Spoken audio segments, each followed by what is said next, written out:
आज हम भारत के माननीय प्रधानमंत्री माननीय नरेंद्र मोदी जी और कानून मंत्री माननीय रिजिजू जी साहब, सुप्रीम कोर्ट ने जो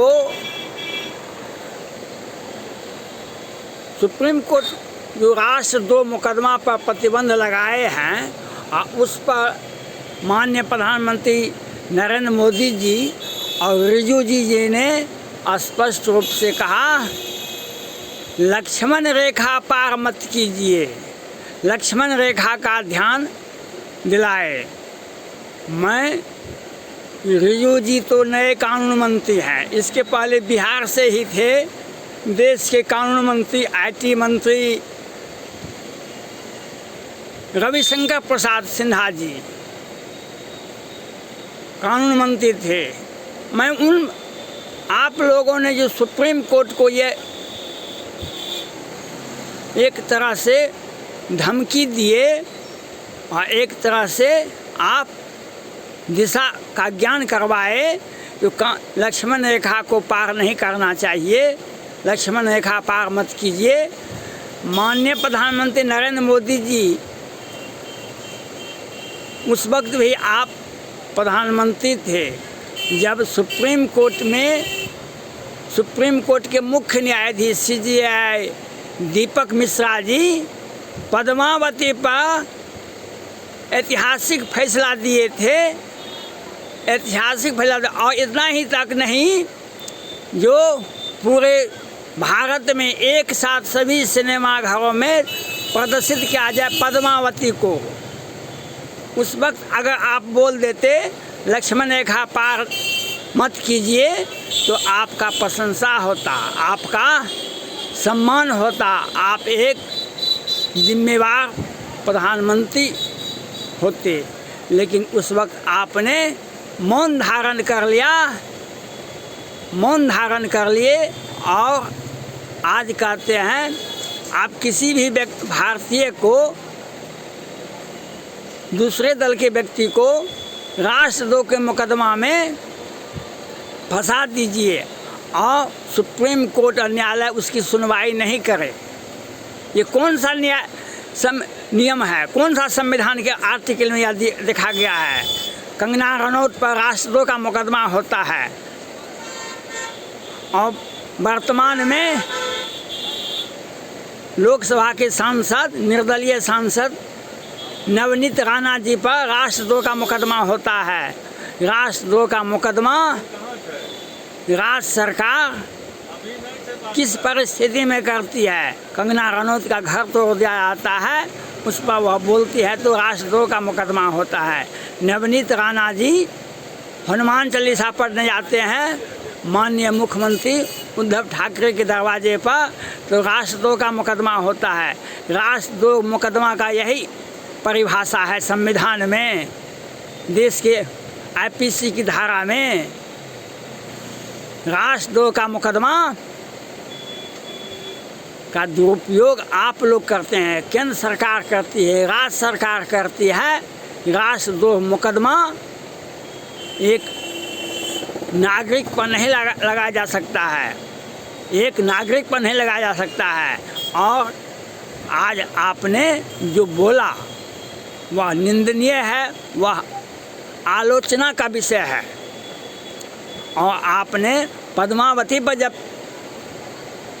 दीपक मिश्रा जी सुप्रीम कोर्ट के तत्कालीन मुख्य न्यायाधीश थे, उन्होंने जब पद्मावती पर किस आर्टिकल के तहत, किस संविधान के तहत, किस IPC की धारा के तहत उन्होंने जजमेंट दिया था। एक नारी का अपमान, भारत की सभ्यता संस्कृति किसी को भी नहीं है, दुनिया में किसी भी व्यक्ति को यह अधिकार नहीं है आप नारी का अपमान करें। नारी आपकी माँ हो सकती है, नारी आपकी बहन हो सकती है, नारी आपकी पत्नी हो सकती है। नारी हमारी संस्कृति में, भारत की सभ्यता संस्कृति में नारी को पूजनीय कहा जाता है। नारी हर समय पूजनीय होता है, नारी हर समय सम्मान की पात्र होती है। लेकिन जब आप प्रधानमंत्री थे और जब पद्मावती पर फिल्म पर जजमेंट हो रहा था, उस वक्त अगर आप ये बोल देते दीपक मिश्रा जी को, आप लक्ष्मण रेखा पार किया, तो आपका सराहना होता। क्या हुआ? जजमेंट दे दिया तो पद्मावती से पद्मावत तो हो गया। जनता ने विरोध किया, कानून और फिल्म दोनों फ्लॉप हो गया। लेकिन सुप्रीम कोर्ट का आदेश भी फ्लॉप हो गया और संविधान का पद्मावती फिल्म भी फ्लॉप हो गया। लेकिन मैंने पहले भी कहा था, एक न्यायालय से ही जजमेंट आ जाएगा, उससे नहीं हो जाता है। न्यायालय का जजमेंट ऑल राउंड डेवलप्ड होना चाहिए। कानून एक दूसरे के विरुद्ध में नहीं होता है। सुप्रीम कोर्ट का कोई भी आदेश वह संपूर्ण परिप्रेक्ष्य में आना चाहिए, न कि व्यक्ति विशेष, जाति विशेष, धर्म विशेष और किसी व्यक्ति पर नहीं होना चाहिए। कानून जजमेंट, जो कोई भी जजमेंट होना चाहिए, वह तथ्य के आधारित पर हमारी सभ्यता, संस्कृति और भारत की एकता, अखंडता के विरुद्ध में कोई भी निर्णय नहीं हो सकता है। कोई भी निर्णय नहीं हो सकता है। लेकिन पद्मावती पर आप मौन धारण कर लिए माननीय प्रधानमंत्री नरेंद्र मोदी जी, और कानून मंत्री, तत्कालीन कानून मंत्री थे रविशंकर प्रसाद सिन्हा जी, बिहार से ही आते हैं। वे पद्मावती पर चुप हो गए। आज रिजिजू जी उस कुर्सी पर बैठे हुए हैं, कानून मंत्री भारत के रिजिजू जी साहब हैं। आज वे कहते हैं, इतिहास दिलाते हैं और ये समझाते हैं कि सुप्रीम कोर्ट को लक्ष्मण रेखा पार नहीं होना चाहिए। लक्ष्मण रेखा तो केंद्र सरकार ने पास किया। लक्ष्मण रेखा जहां बोलना चाहिए था, इतिहास गवाह है। अगर आपने जिस समय आपको बोलना चाहिए था, आपने नहीं बोला। इतिहास साक्षी है। जो तटस्थ रहता है आज, उसका भी इतिहास लिखा जाता है। कल जो तटस्थ रहता है आज, उसका भी इतिहास लिखा जाता है। आपने ऐतिहासिक भूल किए, उसका अंजाम आज भारत की जनता, पश्चिम बंगाल की जनता, बिहार की जनता और पश्चिम बंगाल की जनता और महाराष्ट्र की जनता भुगत रही है। जब सुप्रीम कोर्ट, जब CBI 2019 में ममता दीदी जी के मुख्यमंत्री थे, वहाँ पर शारदा चिट फंड जांच करने के लिए CBI गई थी वहाँ पर राजीव कुमार जी कलकत्ता के DGP थे। उन पर FIR होना चाहिए। ममता दीदी ने CBI को ही अरेस्ट कर लिया। लेकिन आपने एक FIR नहीं किया। आपने एक FIR ममता दीदी पर नहीं किए। और आज 2022 में और लोकसभा चुनाव के पहले, लोकसभा चुनाव के बाद और पश्चिम बंगाल चुनाव के पहले और पश्चिम बंगाल चुनाव के बाद सैकड़ों, हजारों स्वतंत्र भारत के इतिहास में इतना घृणित काम पश्चिम बंगाल में नहीं हुआ जितना आज हुआ। लोग विधानसभा चुनाव पश्चिम बंगाल का पहले जो हुआ, उसके बाद और उसके पहले क्या हजार लोग, कितने लाखों लोग पलायन गए, कितने घर को तोड़ा गया, हिंदुओं के घर को। और 1 महीना पहले 10-10 लोगों को जिंदा जला दिया गया। अगर एक FIR आप ममता दीदी पर करते तो ये इतिहास नहीं होता, ये इतिहास नहीं होता। आज ने आप कुर्सी पर बैठे हुए माननीय प्रधानमंत्री नरेंद्र मोदी जी, आपने एक FIR नहीं किया और आप आज कहते हैं, सुप्रीम कोर्ट को कहते हैं, सीधे साधे आदमी को आप लक्ष्मण रेखा का ध्यान दिलाते हैं। और बिहार में पुल गिर गया 1710 करोड़ का, और इसके पहले ट्रेन घोटाला हुआ था बिहार में। उस पर पटना हाई कोर्ट ने कि वरीय न्यायाधीश राजेश कुमार जी ने राष्ट्रपति भवन, प्रधानमंत्री कार्यालय और सुप्रीम कोर्ट को विधिवत सूचना दिए थे किस तरह से लोअर कोर्ट और वैकेंट कोर्ट से जमानत ट्रेन घोटाले के बड़े आरोपी को दे दिया गया है। इसकी सूचना आपको दी गई, लेकिन एक भी FIR SN घोटाला पे सुशील मोदी और नीतीश कुमार पर नहीं हुआ।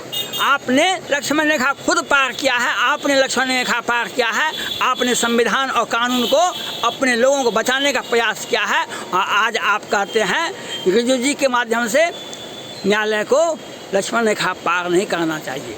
संविधान हम भी पढ़ते हैं, संविधान आप भी पढ़ते हैं, IPC की धारा आप भी जानते हैं, हम भी जानते हैं, लेकिन आपको खुद लक्ष्मण रेखा बार बार पास किए हैं। कौन सा संविधान में लिखा हुआ है, किस सभ्यता संस्कृति किस ट्रेडिशन में आता है? पद्मावती पर फिल्म बनाया गया और आपने मौन धारण कर लिया, और आज जब देशद्रोह का मुकदमा किसी विरोधी दल के लोगों को फंसा दीजिए और देशद्रोह का मुकदमा लाद दीजिए। आज नवनीत राणा, कंगना रनौत देशद्रोही हैं, आपने कन्हैया पर क्यों नहीं देशद्रोही का मुकदमा लाद किए? और कौन कौन सारे लोग हैं उन पर क्यों नहीं लादे? ये उस पर नहीं लादेंगे। आप देशद्रोह का मुकदमा अवश्य होना चाहिए, लेकिन देशवासियों पर नहीं हो सकता है देशद्रोह का मुकदमा। विदेशी लोगों पर कीजिए, जो भारत के सम्मानित नागरिक हैं उन पर नहीं लगाइए, विरोधी दल पर लगाइए, जो देश विरोधी काम करते हैं उन पर लगाइए। आपने नवनीत राणा और कंगना रनौत पर देशद्रोह का मुकदमा लगाया था, आपने पश्चिम बंगाल पर एक FIR नहीं की, वहाँ पर देशद्रोह का मुकदमा हुआ। CBI को अरेस्ट करना, CBI आती है सुप्रीम कोर्ट के दिशा निर्देश पर, केंद्र सरकार के एक संवैधानिक संस्था है, उसके अधिकारी को गिरफ्तार किया गया था, उस पर क्यों नहीं आप मुकदमा दर्ज किए थे? आज 10-10 लोगों को जिंदा जला दिया जाता है, आपका एक भी FIR नहीं होता है ममता दीदी पर, क्योंकि आप उनसे नहीं जीतते हैं, आप उससे नहीं जीतते हैं।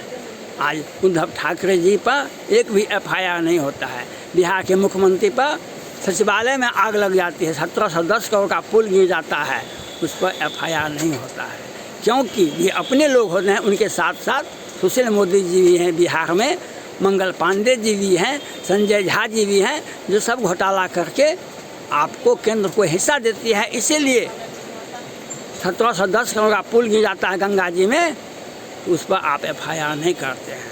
और SN घोटाला पर मुख्यमंत्री और उप मुख्यमंत्री रहे सुशील मोदी, नीतीश कुमार पर FIR नहीं करते हैं। यही आपका संविधान, यही आपका नैतिकता है। और सुप्रीम कोर्ट को आप जो निर्देश ये जो बोले लक्ष्मण रेखा पार नहीं करना चाहिए, मैं इस बात की आलोचना करता हूँ। धन्यवाद।